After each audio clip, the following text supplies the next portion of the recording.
Hello दोस्तों, मैं दीपा शानकार संस्कृत स्वर चैनल पर आपका स्वागत करती हूँ। पिछले वीडियो में हमने पढ़ा था उच्चारण स्थान के आधार पर वर्णों को कैसे बांटा गया है और किस वर्ण का उच्चारण स्थान कहाँ है, अर्थात मुख का कौन सा हिस्सा या कौन सा अंग कौन से वर्ण का उच्चारण करता है। आज हम पढ़ने वाले हैं प्रयत्न के आधार पर वर्णों को। यहाँ पर लिखा हुआ भी है प्रयत्न के आधार पर वर्णों का वर्गीकरण। देखिए, मैंने बताया है कि हमने वर्णों को 3 भागों में बांटा है। पहला हमने बांटा था मात्राओं के आधार पर, जिसका हमने एक अलग से वीडियो डाला है। दूसरा हमने बांटा था उच्चारण स्थान के आधार पर, जिसका भी एक वीडियो डला हुआ है। और आज है हमारा प्रयत्न के आधार पर वर्णों को। देखिए, सबसे पहले मैं आपको बताती हूँ प्रयत्न क्या है। मैं यहाँ पर लिख रही हूँ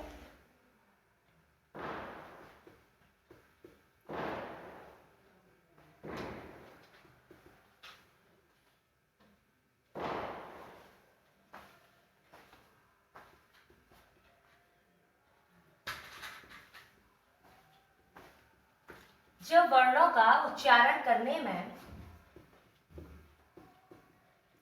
मुख को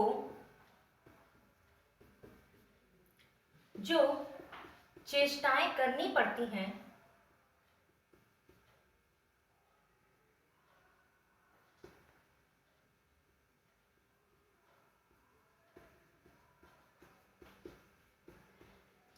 प्रयत्न कहलाते हैं।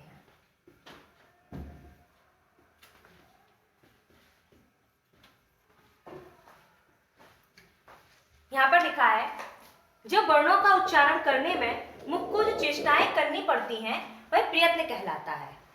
हम देखते हैं कि प्रयत्न शब्द का प्रयोग हम परिश्रम से करते हैं, यानी कि जिस कार्य को करने में जो भी परिश्रम लगता है वह उसका प्रयत्न होता है। बिल्कुल उसी तरह से वर्णों के उच्चारण में जो परिश्रम करना पड़ता है हमारे मुख को, वो प्रयत्न कहलाता है। मैंने लिखा है मुख को जो चेष्टाएं करनी पड़ती हैं वो प्रयत्न कहलाता है। इस प्रयत्न को हमने 2 भागों में बांटा है। पहला है इसके 2 भेद हैं। पहला अभ्यंतर प्रयत्न और दूसरा है बाह्य प्रयत्न। देखिए, इसके 2 भेद हैं। पहला है अभ्यंतर प्रयत्न और दूसरा है बाह्य प्रयत्न। अभ्यंतर प्रयत्न क्या है? जब वर्णों को बोलने में जो चेष्टाएं हृदय में की जाएं या भीतर ही भीतर हो जाए परंतु उनका उच्चारण ना हो, जो चेष्टाएं हृदय में की जाती हैं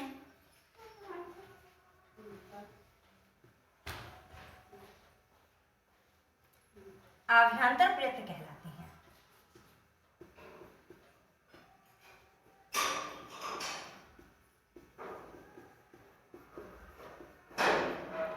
आभ्यंतर प्रयत्न के भी 5 उपभेद हैं।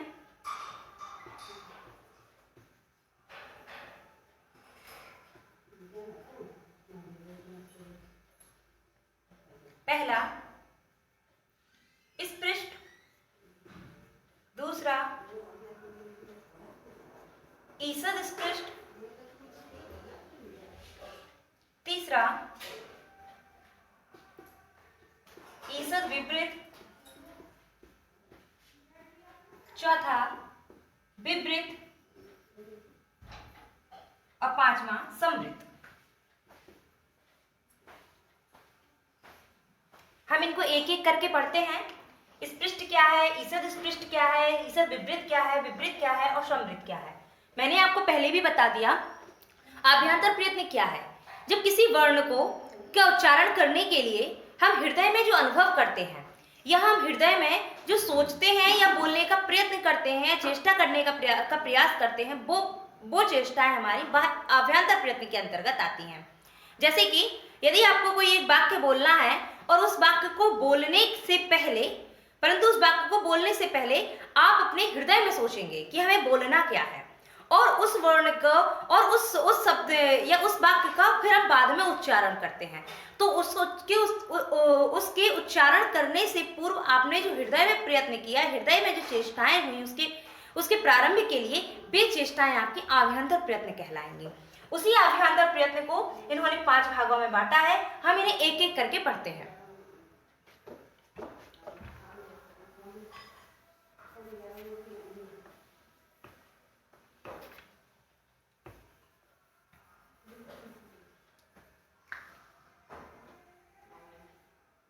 आभ्यंतर प्रयत्न का जो अनुभव होता है वो केवल और केवल वक्ता को होता है, क्योंकि केवल वक्ता को ही पता है कि वो हृदय के भीतर क्या सोच रहा है।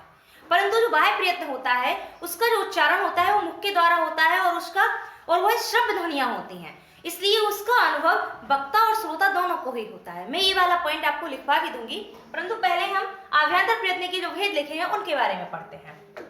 पहला है स्पृष्ट। स्पृष्ट क्या है? स्पृष्ट को यदि हम स्पर्श कहें तो कोई गलत नहीं।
देखिए यहाँ पर लिखा है स्पर्श या स्पृष्ट, अर्थात जब जिह्वा मुख के अन्य भागों का स्पर्श करके जो चेष्टाएं हृदय में करवाती है वह स्पृष्ट आभ्यंतर प्रयत्न कहलाता है।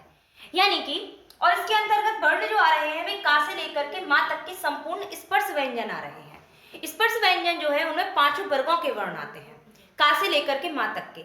जब इन वर्णों का अनुभव हम हृदय में करते हैं तो जो जिह्वा है, परंतु जब हम हृदय में इनका अनुभव करते हैं तब भी हमारी जो जिह्वा है वो अन्य भागों को स्पर्श कर ही जाती है, क्योंकि उनका अनुभव भी करते समय भी हमें उन्हीं अंगों की आवश्यकता पड़ती है जिन अंगों की आवश्यकता उच्चारण करते समय पड़ती है। इसीलिए यह जो प्रयत्न है यह स्पृष्ट आभ्यंतर प्रयत्न के अंतर्गत आ जाते हैं। इसके बाद हमारा अगला आता है ईषद स्पृष्ट।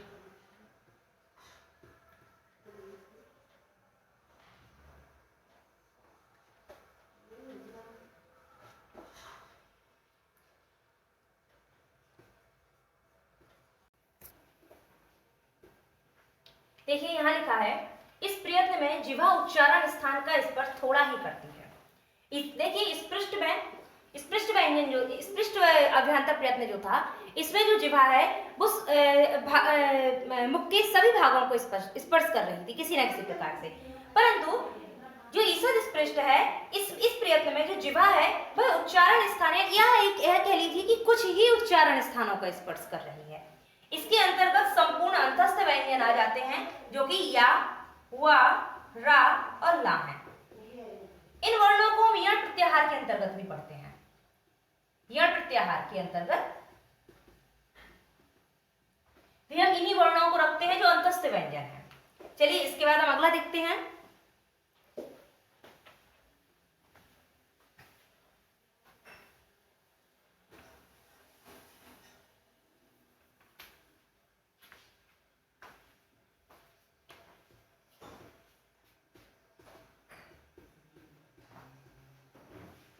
अगला है ईसद विपरीत। विपरीत का अर्थ होता है मुख का खुलना।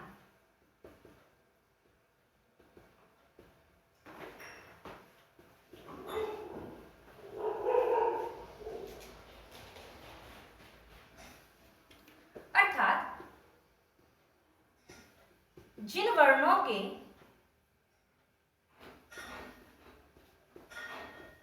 प्रयत्न में मुख थोड़ा ही खुले,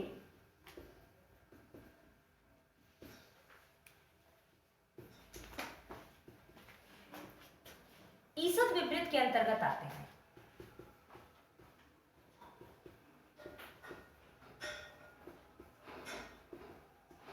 ईसद विपरीत के अंतर्गत आते हैं। इसके अंतर्गत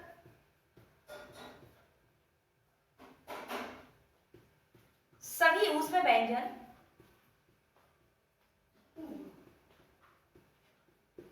स, स, स और हा या सल प्रत्याहार के कारण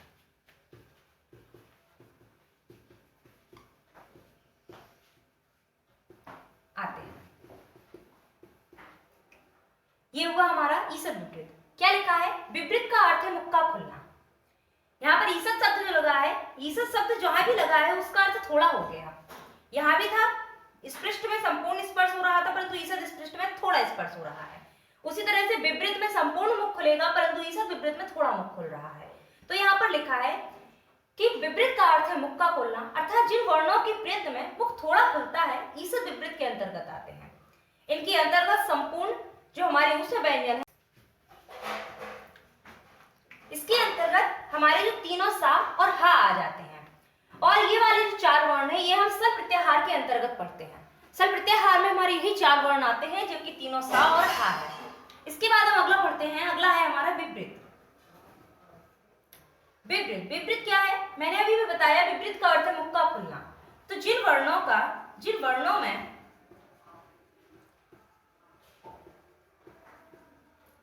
प्रयत्न में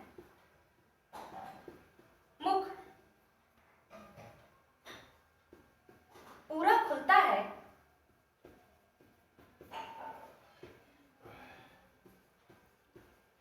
विपरीत के अंतर्गत आते हैं।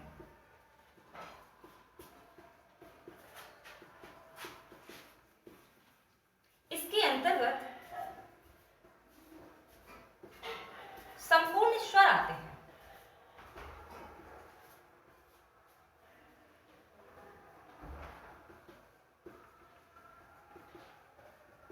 इसमें संपूर्ण 9 स्वर आते हैं, और ये जो संपूर्ण 9 स्वर हैं, उन्हें हम अज प्रत्याहार के अंतर्गत पढ़ते हैं।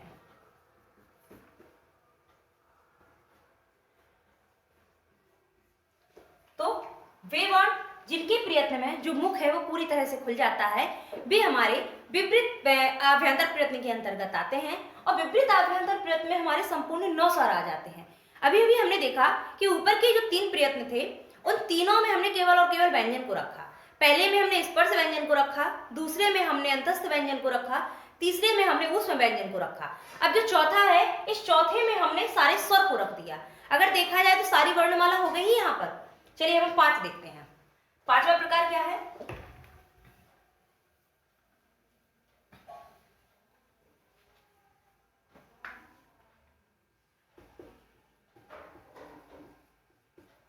समृद्ध। इसके अंतर्गत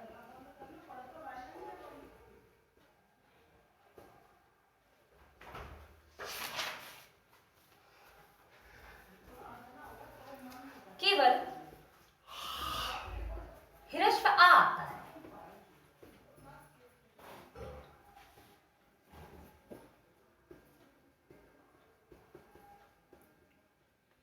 जो समृद्ध है, इसका अर्थ होता है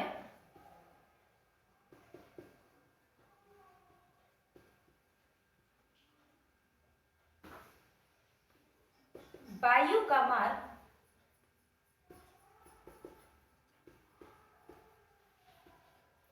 से करना।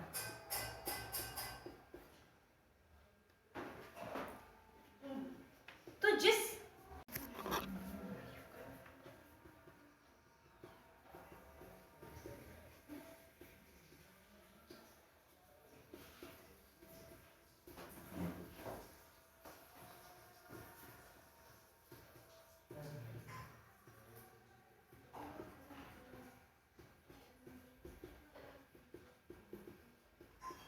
देखिए मैंने लिखा है समृद्ध का अर्थ है वायु का मार्ग बंद करना।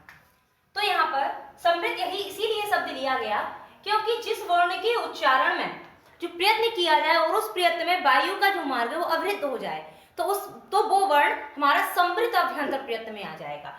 और समृद्ध अभ्यंतर प्रयत्न में देखा जाए तो केवल और केवल एक ही वर्ण है जो है आ, जो ह्रस्व आ होता है। यदि हम उसका या ये कह लीजिए जो आ है, आ का जब भी हम उच्चारण करते हैं तो जो हमारा मार्ग है वो अवरुद्ध हो जाता है वायु से। तो इसीलिए जो आ है उसको हम वो भी ह्रस्व आ, उसे हम समृद्ध अभ्यंतर प्रयत्न के अंतर्गत रखते हैं। चलिए कुछ और इसके पॉइंट हैं जो कि इंपॉर्टेंट है, मैं आपको वो भी नोट करवाती हूँ इन 5 के अलावा।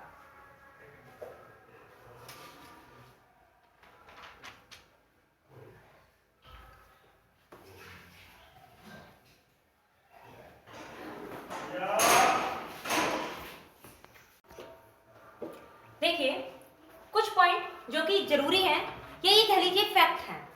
मैंने आपको पहले भी बताया है कि संस्कृत व्याकरण की टीकाओं में सबसे प्रसिद्ध जो टीकाएं हैं वो हम भट्टोजी दीक्षित की सिद्धांत कौमुदी और वरदाचार्य की लघु सिद्धांत कौमुदी को पढ़ते हैं।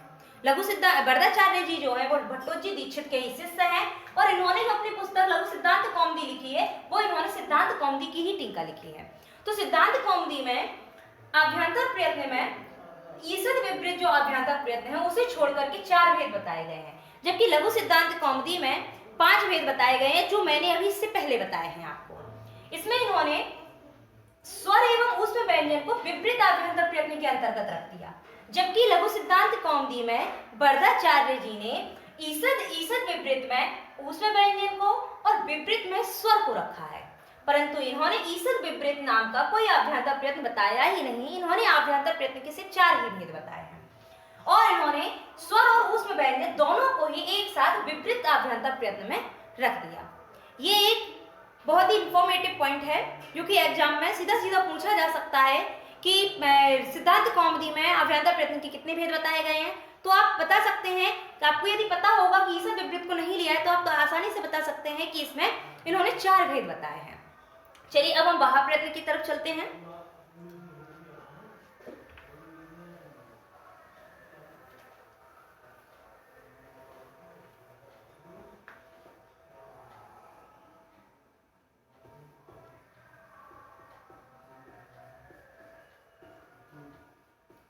बाह्य प्रयत्न क्या है?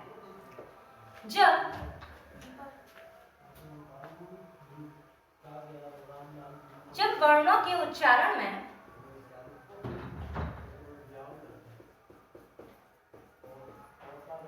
चेष्टाएं बाह्य भागों द्वारा होती हैं, वे चेष्टाएं बाह्य प्रयत्न कहलाती हैं। बाह्य प्रयत्न कहलाते हैं। इसका अनुभव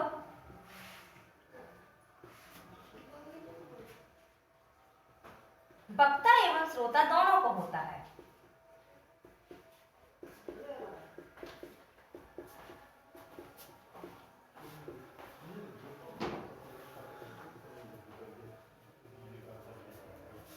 देखिए आभ्यंतर प्रयत्न में वे भेद आए थे जिनका उच्चारण मैंने बताया था आभ्यंतर प्रयत्न में वे वर्ण आते हैं या आभ्यंतर प्रयत्न हम उसे कहते हैं जब वर्णों के लिए जो प्रयत्न किया जाए वो हृदय में हो या भीतरी भागों में हो।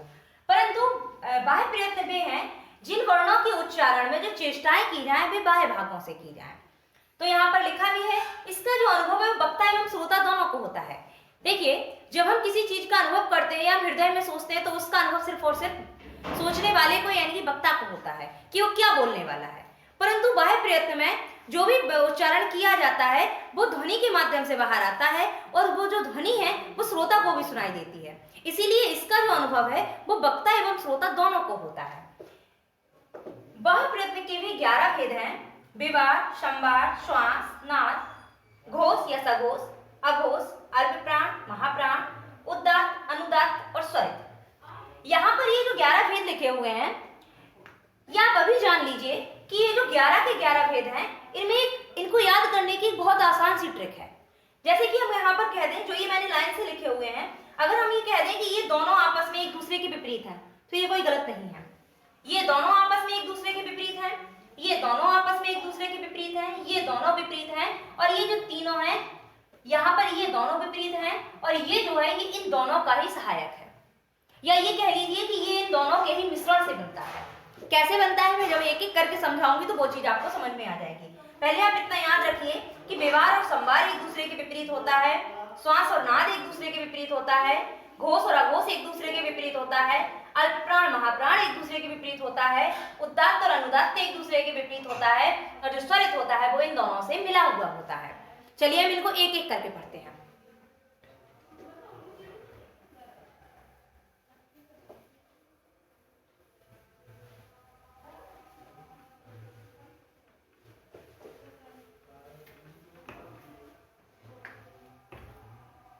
सबसे पहला है विवाह।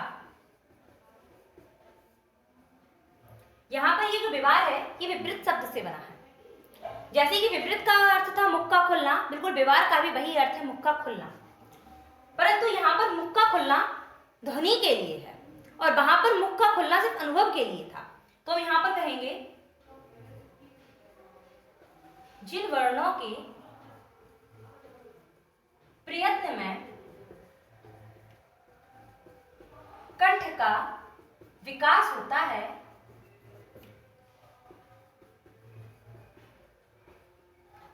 विवाह के अंतर्गत आते हैं।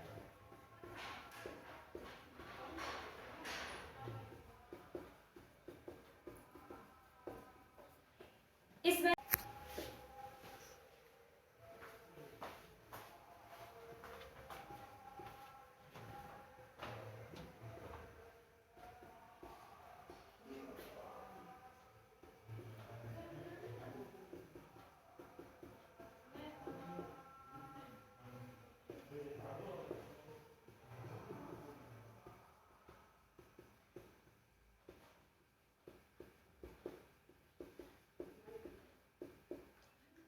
देखिए वे वर्ण जिनके प्रयत्न में कंठ का विकास होता है वे विवाह के अंतर्गत आते हैं।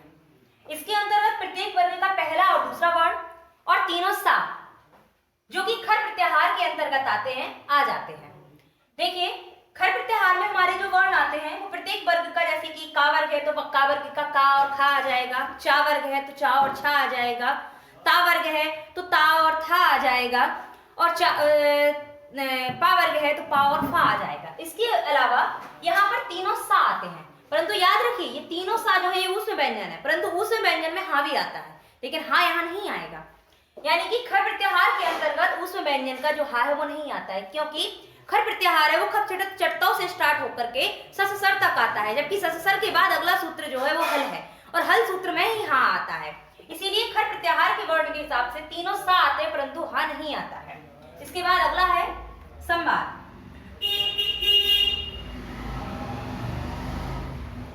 मैंने कहा था विवाह और संवार एक दूसरे के विपरीत हैं, तो इसमें क्या है, इसमें कंठ का विकास हो रहा है परंतु इसमें कंठ का विकास नहीं होगा।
देखिए यहाँ पर देखिए कंठ का विकास हो रहा था और यहाँ पर कंठ का विकास, तो देखिए इसमें कंठ का विकास हो रहा है परंतु इसमें कंठ का विकास नहीं हो रहा है।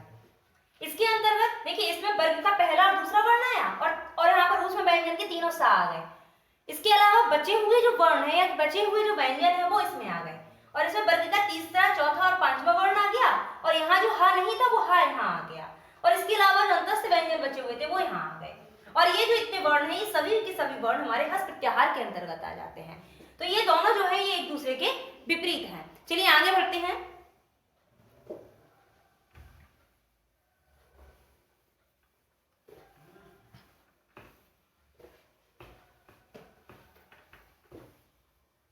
अगला प्रयत्न है हमारा श्वास।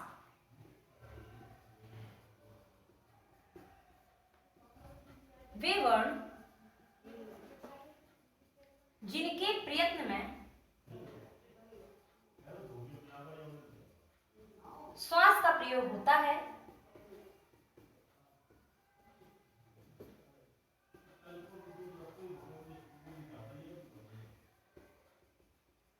श्वास वह प्रयत्न के अंतर्गत आते हैं।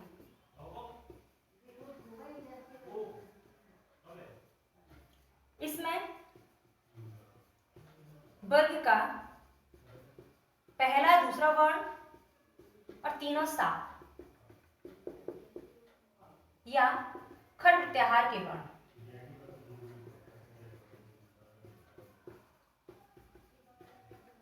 आते हैं।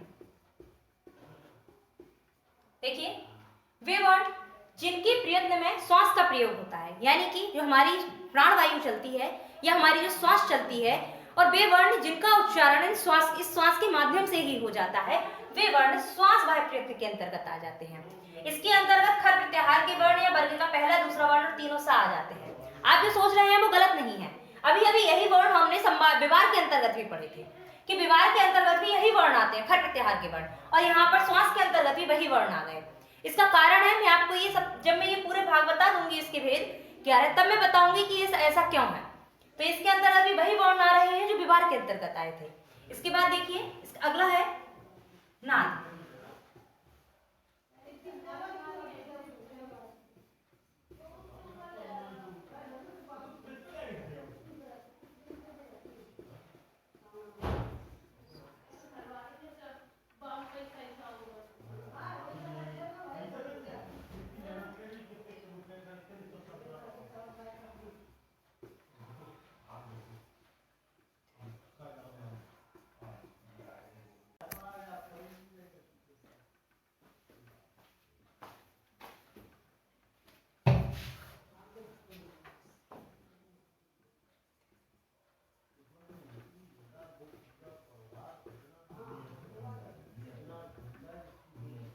देखिए यहाँ पर मैंने लिखा है नाद।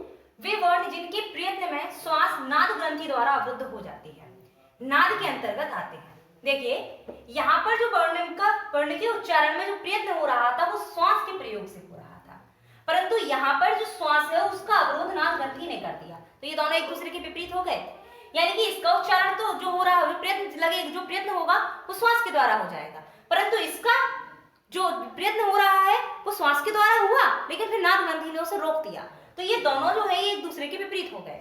इसमें देखिए वर्ग का तीसरा, चौथा, पांचवा वर्ण हा व्यंजन, हा उसमें व्यंजन और अंतस्थ व्यंजन, यानी कि या, वा, रा और ला, या फिर कह सकते हैं कि हस्त प्रत्याहार के वर्ण आते हैं। अभी अभी हमने यही वाले जो वर्ण है वो संवार के अंतर्गत पढ़े थे। हमने देखा था कि संवार में भी यही वर्ण आए हैं और नाद में भी यही वर्ण आए हैं, और हमने देखा था कि विवार में यही वर्ण आए थे और श्वास में भी यही वर्ण आए हैं। इसका कारण है मैंने बताया है कि मैं ये आपको आखिरी में बताऊंगी इसका क्या कारण है। खैर अभी आप यहाँ पर ये समझ लीजिए कि ये जो दोनों प्रयत्न हैं ये एक दूसरे के विपरीत हैं। चलिए आगे बढ़ते हैं।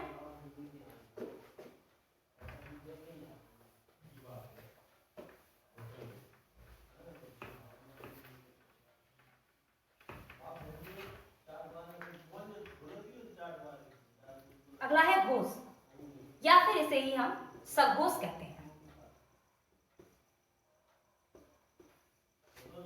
वे वर्ण जिनके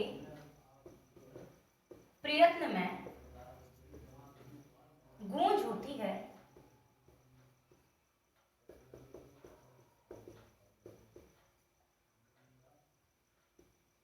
घोष प्रयत्न कहलाते हैं।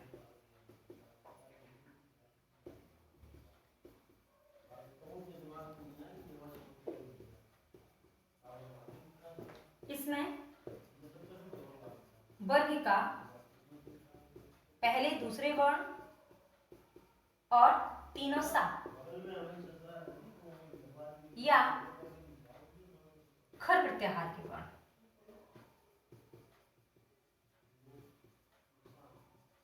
के वर्ण आते हैं। अगला है आपका अघोष। मैं इन दोनों को एक साथ समझाती हूं। वे वर्ण जिनके प्रयत्न में, देखिए यहां पर मैंने घोष और अघोष दोनों को लिख लिया। याद रखिए ये दोनों एक दूसरे के विपरीत रहेंगे। मैंने लिखा है वे वर्ण जिनके प्रयत्न में गूंज होती है, यानी कि जिनके उच्चारण के प्रयत्न में गूंज हो, वे घोष के अंतर्गत आते हैं। घोष को ही हम सघोष भी कहते हैं। इसके अंतर्गत वर्ग का पहला दूसरा वर्ण तीनों सा आ जाते हैं, जिन्हें हम खर प्रत्याहार के अंतर्गत रखते हैं। अभी हमने देखा था कि यही वाले जो वर्ण हैं, यही वर्ण हमारे विवार में और श्वास में दोनों में ही आए हैं, और यही वर्ण जो है ये हमारे घोष या सघोष में भी आ गए। उसके बाद लिखा है अघोष। वे वर्ण जिनके प्रयत्न में गूंज नहीं होती है। देखिए यहाँ गूंज होती है और यहाँ गूंज नहीं होती है, वे हमारे अघोष प्रयत्न के अंतर्गत आ जाते हैं। और इसमें वर्ग के तीसरे चौथे पांचवें वर्ण हा और अंतस्थ व्यंजन या कह सकते हैं कि हस्त प्रत्याहार के वर्ण आते हैं। ये दोनों एक दूसरे के विपरीत हैं। देखो इसमें गूंज हो रही है और इसमें गूंज नहीं हो रही है, यानी कि उच्चारण प्रयत्न में यहाँ पर वो घोष होता है, परंतु यहाँ पर घोष नहीं होता है। घोष का अर्थ ही गूंज है। घोष का अर्थ हम कह सकते हैं कि गूंज होता है। तो ये हो गए हमारे 6 प्रकार। इसके बाद हम आगे बढ़ते हैं।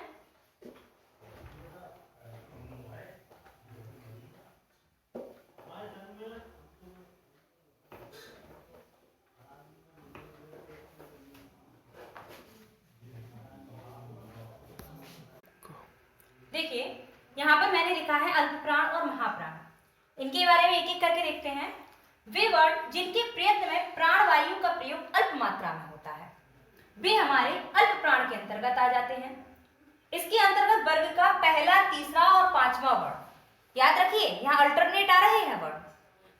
प्रत्येक वर्ग में 5 वर्ण होते हैं और यहाँ पर जो वर्ण आ रहे हैं वे अल्टरनेट आ रहे हैं, यानी कि यहाँ पर दूसरा छूट गया और चौथा छूट गया। तो यहाँ पर आया पहला तीसरा और पांचवा वर्ण। इसके अलावा यण प्रत्याहार के वर्ण। यण प्रत्याहार में हमारे सारे अंतस्थ व्यंजन आ जाते हैं और अंतस्थ व्यंजन हमारे 4 हैं, या, व, रा और ला। ये चारों ही वर्ण जो हमारे हैं वो यण प्रत्याहार के अंतर्गत आ जाते हैं। अगला है हमारा महाप्राण। वे वर्ण जिनके प्रयत्न में प्राणवायु का प्रयोग अधिक मात्रा में होता है, वे हमारे महाप्राण के अंतर्गत आ जाते हैं। और महाप्राण में यहाँ हमने जो वर्ण छोड़े थे वे वर्ण हमारे महाप्राण में आ गए, यानी कि वर्ग का दूसरा और चौथा वर्ण। और यहाँ पर हमारे अंतस्थ व्यंजन आए थे और यहाँ हमारे ऊष्म व्यंजन आए हैं। तो यहाँ पर जो वर्ण आ रहे हैं वे आ रहे हैं वर्ग का दूसरा और चौथा वर्ण और आ रहे हैं हमारे ऊष्म व्यंजन। यहाँ पर आप देखेंगे कि ये दोनों एक दूसरे के विपरीत होंगे। देखिए यहाँ पर जो प्राणवायु है उसका अल्प मात्रा में प्रयोग हो रहा है और यहाँ पर प्राणवायु को अधिक मात्रा में प्रयोग हो रहा है। तो ये दोनों एक दूसरे के विपरीत हो गए। देखिए यहाँ अल्प का मतलब अल्प से ही है और प्राण का मतलब प्राणवायु से है। यहाँ महा का अर्थ अधिक से है और प्राण का मतलब प्राणवायु से है। तो ये अल्प प्राण और महाप्राण एक दूसरे। मैंने यहाँ पर आपको 8 बता दिए। 9वां है उदात्त और 10वां है अनुदात्त। देखिए उदात्त जो है इसके लिए एक सूत्र आता है। सूत्र है उच्चैर उदात्त। क्या कहता है, देखिए यह उदात्त संज्ञा विधायक सूत्र है, अर्थात उदात्त क्या होता है यह उसका नामकरण कर रहा है। यह जो सूत्र है ये उदात्त का नामकरण कर रहा है। लिखा है यह संज्ञा विधायक सूत्र है। लिखा है जिन स्वरों का उच्चारण कंठ तालु आदि स्थानों के ऊपरी भागों से होता है वे उदात्त संज्ञक वर्ण कहलाते हैं। याद रखिए इसमें जो वर्ण आ रहे हैं वे स्वर आ रहे हैं, अर्थात संपूर्ण स्वर। तो वे संपूर्ण स्वर जिनका उच्चारण कंठ तालु जितने भी ये उच्चारण स्थान है इन्हीं के द्वारा हो, परंतु इन्हीं के ऊपरी भागों से, वे हमारे उदात्त संज्ञक वर्ण कहलाते हैं या वे हमारे उदात्त स्वर कहलाते हैं। दूसरा है अनुदात ये इसका विपरीत है। सूत्र है, इसका जो सूत्र आता है वो सूत्र है निचय अनुदात। यह सूत्र क्या कहता है कि जिन स्वरों का उच्चारण कंठ, तालु आदि स्थानों के निचले भागों से होता है वे अनुदात संज्ञक वर्ण कहलाते हैं। याद रखना, ये वाले जो वर्ण थे इनका जो उच्चारण था वो ऊपरी भागों से हो रहा था और इनका जो उच्चारण है वो निचले भागों से हो रहा है। याद रखिए, इसमें भी स्वरों की बात हो रही है और इसमें भी स्वरों की बात हो रही है। सूत्र में भी लिखा है उच्चय मतलब ऊपर के और उदात्त में उदात्त है। जिनका उच्चारण ऊपर से होगा वे उदात्त हो जाएंगे और यहाँ लिखा है नीचे, यानी कि जिनका उच्चारण नीचे से होगा वे अनुदात्त हो जाएंगे। तो जिन स्वरों का उच्चारण किसी भी उच्चारण स्थान के ऊपरी भागों से होगा वे उदात्त होंगे और जिनका उच्चारण उन्हीं उच्चारण स्थानों के निचले भागों से होगा वे अनुदात्त होंगे। कैसे? तो इन सभी का प्रयोग अधिकतर वेदों में होता है। इन सभी का प्रयोग अधिकतर वेदों में होता है। उदात्त स्वर के लिए हम कोई चिन्ह का प्रयोग नहीं करते हैं, परंतु अनुदात्त स्वर के लिए हम इस तरह के चिन्ह का प्रयोग करते हैं। जैसे कि यदि किसी वर्ण के ऊपर मैंने इस तरह का यदि चिन्ह बना दिया तो इसका मतलब ये है कि इसमें जो ये जो आ है यानी कि ये जो स्वर है, इस आ का उच्चारण किसी के जिस भी स्थान से हो रहा है उसके निचले हिस्से से हो रहा है। जैसे कि आ जो है, आ का उच्चारण स्थान कंठ है, तो कंठ से इस आ का जब उच्चारण होगा तो वो नीचे की तरफ से होगा, नीचे के भाग से होगा। वहीं यदि मैंने इस वाले आ के ऊपर यदि मैंने ऐसा चिन्ह बना दिया, चलिए ऐसा छोड़िए, इसके ऊपर कोई भी यदि चिन्ह नहीं है तो ये समझ लीजिए कि इसका जो उच्चारण है वो उदात्त की तरह से होगा। इसका इसके लिए जो प्रयत्न किया जाएगा वो उदात्त किया जाएगा, यानी कि कंठ से तो होगा लेकिन कंठ के ऊपरी भाग से होगा। तो ये हो गया हमारा उदात्त और ये हो गया अनुदात्त। अब हम चलते हैं स्वरित पर।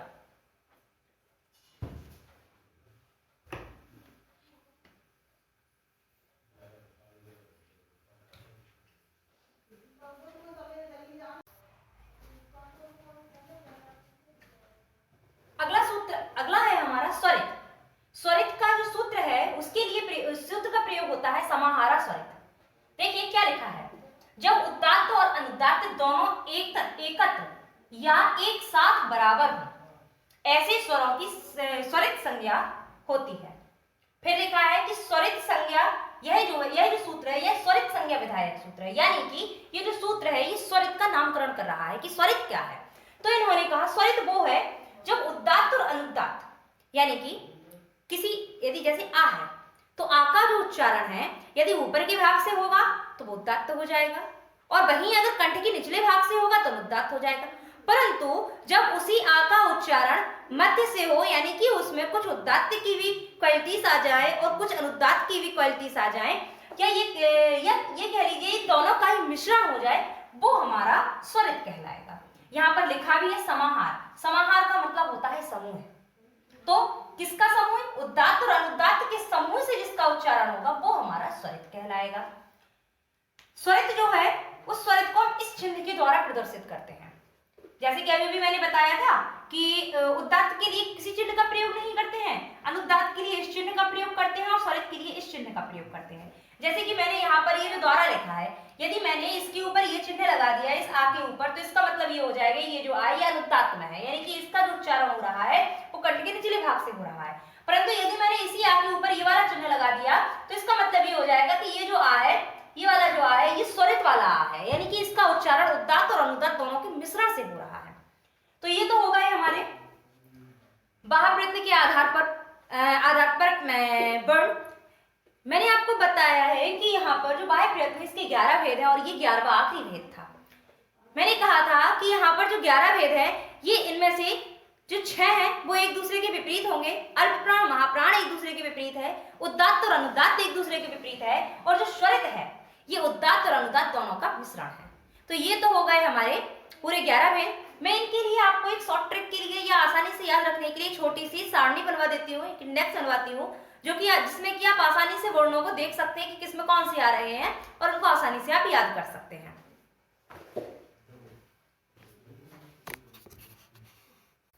देखिए यहाँ पर मैंने एक छोटी सी इंडेक्स बनाई है। इसमें मैंने देखिए सबसे पहले हमने यहाँ पर अलग अलग उसमें वो वर्ण लिख लिए जो एक दूसरे के विपरीत थे, यानी कि संवार का विपरीत विवाद का विपरीत संवार था, श्वास का विपरीत नाद था और घोष का विपरीत अघोष था। और हमने देखा था कि ये जो वर्ण थे इनमें जो वर्ण आ रहे थे भी यही ये वर्ण थे, और संवार, नाद और अघोष में जो वर्ण आ रहे थे भी ये वर्ण थे। यहाँ देखिए हमारे जो इसमें वर्ण आए थे वे आए थे खर प्रत्याहार के वर्ण। खर प्रत्याहार में हमारे आ रहे थे वर्ग के पहले और दूसरे वर्ण, यानी कि का वर्ग का का और खा, चा वर्ग का चा और छा, टा वर्ग का टा और था, ता वर्ग का ता और था, पा वर्ग का पा और फा। और इसके अलावा जो हमारे वर्ण आए थे वे आए थे तीनों सा। तो इसमें इतने वर्ण जो हमारे हैं वे खर प्रत्याहार के सारे वर्ण हैं। तो खर प्रत्याहार के जो वर्ण हैं वे हमारे विवार, श्वास और घोष तीनों में आए थे, और इसके जो विपरीत थे वो ये तीनों थे। इसके विपरीत जो वर्ण आए थे वे आए थे वर्ग के तीसरे, चौथे और पांचवें वर्ण। देखिए दो वर्ण यहाँ आ गए और बाकी के बचे हुए तीन वर्ण यहाँ आ गए। तो देखिए का और खा यहाँ आया, उसके बाद बचा हुआ गा, घा और ऋणा यहाँ आ गया, चा और छा यहाँ आया था, तो जा, झा और यहाँ आया। तो हम यहाँ पर देख रहे हैं यहाँ दो वर्ण है और बाकी के बचे हुए तीन यहाँ है। यहाँ पर हमारा जो ऊष्म व्यंजन के तीनों सा आए थे, यहाँ पर हमारा बचा हुआ हा आ गया, और यहाँ पर जो ऊष्म व्यंजन थे यहाँ पर हमारे अंतस्थ व्यंजन हो गए, और ये वाले जो सारे वर्ण ये हमारे हस्त प्रत्याहार के अंतर्गत आए। इसके बाद हमारा अल्प प्राण और महाप्राण ये दोनों एक दूसरे के विपरीत थे। अल्प प्राण में जो हमारे वर्ण आए थे वे आए थे पहले, तीसरे और पांचवें, जिन्हें हम 135 के हिसाब से याद रख सकते हैं। यहाँ पर जो वर्ण आ रहे हैं वे 135 वर्ण आ रहे हैं। तो यहाँ पर देखिए का वर्ग का का, गा और ऋणा, चा वर्ग का चा, जा और या, टा वर्ग का टा, टा, डा और ऋणा, ता वर्ग का ता, दा, ना, पा वर्ग का पा, वा, मा, और अंतस्थ व्यंजन, सारे के सारे चारों अंतस्थ व्यंजन, जिन्हें हम यण प्रत्याहार के अंतर्गत रखते हैं। अंतस्थ व्यंजन को हम यण प्रत्याहार के अंतर्गत रखते हैं। तो कह सकते हैं कि वर्ग का पहला, तीसरा, पांचवा वर्ण और यण प्रत्याहार के जो वर्ण है वे अल्प प्राण के अंतर्गत आते हैं। इसके बाद है महाप्राण। महाप्राण में देखिए जो यहाँ पर बचे हुए वर्ण थे वो महाप्राण में आए, यानी कि यहाँ पर पहला तो यहाँ दूसरा, यहाँ तीसरा तो यहाँ चौथा, फिर यहाँ पर पांचवा। तो कह सकते हैं कि महाप्राण में जो वर्ण आते हैं वो 24 वर्ण आ सकते हैं आते हैं, क्योंकि यहाँ पे दूसरा और चौथा है, दोनों को मिलाकर के अगर हम याद रखने का प्रयास करें तो हम कहेंगे 24 वर्ण आते हैं इसमें। 24 और इन पहले और दूसरे वर्ण के हिसाब से देखा जाए तो यहाँ पर का आया तो यहाँ खा आया, यहाँ गा आया तो यहाँ घा आया, फिर यहाँ इड़ा आ गया, तो दूसरा और चौथे वर्ण सारे आ गए। इसके अलावा यहाँ पर ऊष्म व्यंजन आए, ऊष्म व्यंजन को हम सर प्रत्याहार के अंतर्गत रखते हैं। तो कह सकते हैं कि महाप्राण में जो वर्ण आते हैं वो वर्ग का दूसरा और चौथा वर्ण और सारे के सारे ऊष्म व्यंजन आते हैं। इसके बाद उदात्त, अनुदात्त एक दूसरे के विपरीत थे, परंतु आते दोनों में स्वर ही है। और उसके बाद स्वरित था, जो स्वरित था वो इन दोनों का मिश्रण था, परंतु इसमें भी स्वर आते हैं। तो अब ये कह सकते हैं कि इन तीनों में ही जो आते हैं भी स्वर आते हैं। उदात्त, अनुदात्त और स्वरित में तीनों में जो 9 स्वर हैं वे आ जाते हैं।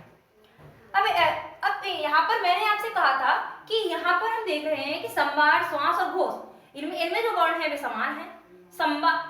संवार, नाद और अघोष जो वर्ण है इनमें समान है। तो ऐसा क्यों है? इसका कारण यही है, या हम ये कह सकते हैं, मैंने कहा है कि यहाँ पर हमें इनकी आवश्यकता क्यों पड़ी। तो इनकी आवश्यकता जो है वो हमें समानता के आधार पर पड़ी। देखिए मैंने यहाँ पर एक नोट लिखा है, पहले हम इसको देखते हैं। मैंने बताया है, या ये कह लीजिए मैंने प्रारंभ से ही कहा था कि यहाँ पर हम जो व्याकरण पढ़ रहे हैं वो पाणिनीय अष्टाध्यायी के आधार पर पढ़ते हैं, परंतु यहाँ पर उच्चारण, स्थान और प्रयत्न के आधार पर जो वर्ण है वो पाणिनीय अष्टाध्यायी में थे ही नहीं, और आज भी नहीं है, बल्कि ये तो महर्षि पाणिनि की एक दूसरी कृति है पाणिनीय शिक्षा, उसमें बताए गए हैं। मैंने लिखा भी है, उच्चारण, स्थान एवं प्रयत्न को महर्षि पाणिनि ने अष्टाध्यायी में न बताकर अपनी दूसरी कृति पाणिनीय शिक्षा में बताया है। इनकी एक दूसरी पुस्तक है जिसको पाणिनीय शिक्षा नाम से जाना जाता है।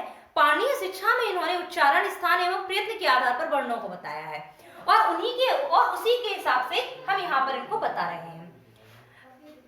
ऐसा क्यों है कि उन्होंने जब वर्णों को हमने मात्रा के आधार पर बांट दिया था, उच्चारण, स्थान के आधार पर बांट दिया था, तो ऐसी क्या आवश्यकता पड़ी कि हमें प्रयत्न के आधार पर भी वर्णों को बांटना पड़ा।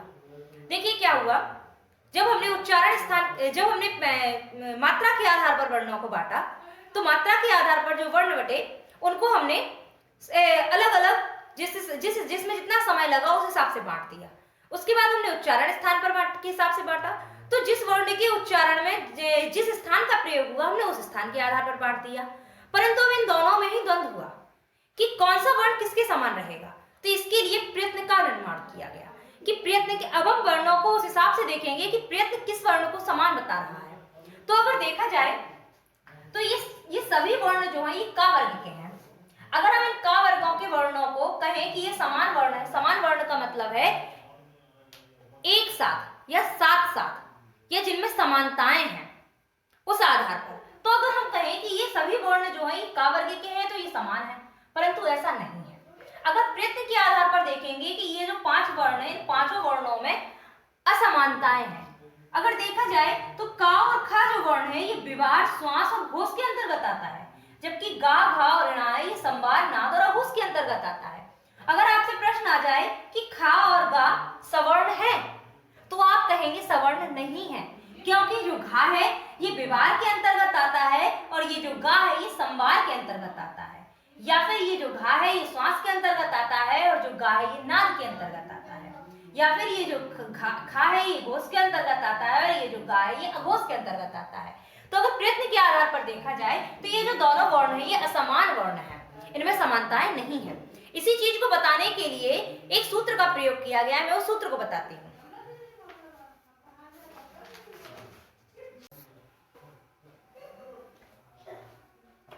सूत्र लिखा है यहाँ तुल्याश प्रयत्नम सवर्णम। देखिए यह जो सूत्र है यह सवर्ण संज्ञा विधायक सूत्र है, यानी कि सवर्ण, सवर्ण का मतलब है सा का मतलब समान और वर्ण। समान वर्ण कौन कौन से हैं या समान वर्ण हम किसे कहेंगे, ये उसका नामकरण कर रहा है।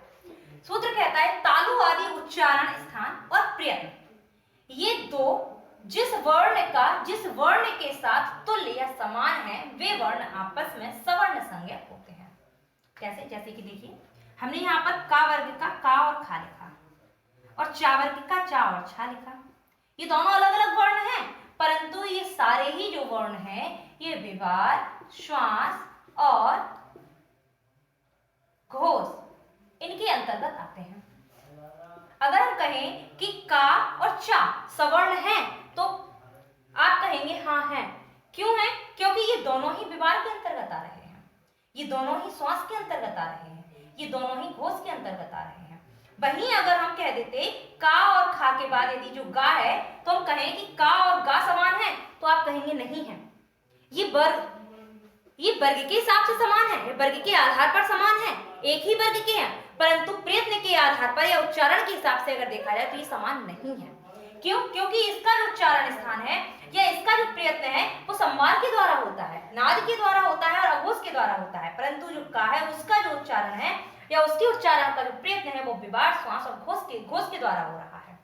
तो यहाँ पर देखिए लिखा है कि तालु आदि उच्चारण, तालु आदि यानी कि तालु, कंठ, मूर्धा आदि जो उच्चारण स्थान है और प्रयत्न जितने भी मैंने आघ्राता प्रयत्न और बाह्य प्रयत्न बताए, ये दो जिस वर्ण के साथ यानी कि जिस वर्ण के साथ तुल्य या समान है वे वर्ण आपस में सवर्ण यानी कि समान संज्ञा वाले हो जाएंगे या समान वर्ण वाले वह समान वर्ण हो जाएंगे।